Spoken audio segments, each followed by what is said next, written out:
Hello అండి. ఈరోజు ఇవి గ్రౌండ్నట్ కదండి.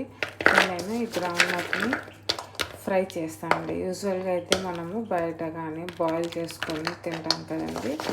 సో ఫ్రై చేసుకొని తింటే కూడా చాలా బాగుంటాయండి. అయితే వేడివేడిగా ఉన్నప్పుడు తింటే ఇంకా చాలా టేస్టీగా అనిపిస్తాయి. సో ఇప్పుడు వీటిని ఫ్రై చేద్దామండి.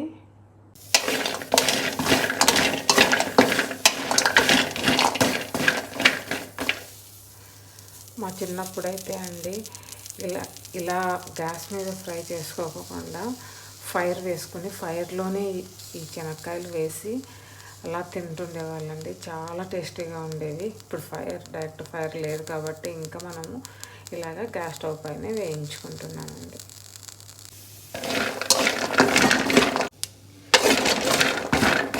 ఇవి ఫ్రై చేసుకోవడానికి కొంచెం ఎక్కువ టైం పడుతుందండి. ఎందుకంటే ఇవి పచ్చిగా ఉన్న కాయలు కదా, లోపలంతా కొంచెం మంచిగా ఫ్రై అవ్వాలి అంటే అట్లీస్ట్ మనకి పైన చూసే కాయ 75% అట్లీస్ట్ బ్లాక్ కలర్లోకి రావాలండి. అప్పుడే మనకి లోపల విత్తనం మంచిగా పచ్చిగా లేకుండా మంచిగా ఫ్రై అయి ఉంటుంది.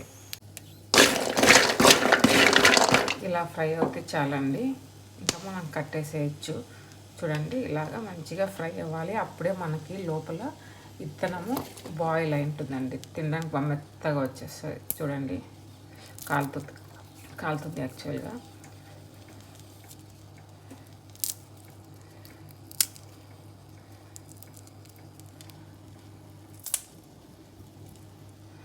చూడండి, మంచిగా లోపల కూడా ఫ్రై అయింది. సో మంచిగా తింటే మంచిగా ఉంటుంది, ప్లస్ హెల్దీ అండి, plus different type of snacks.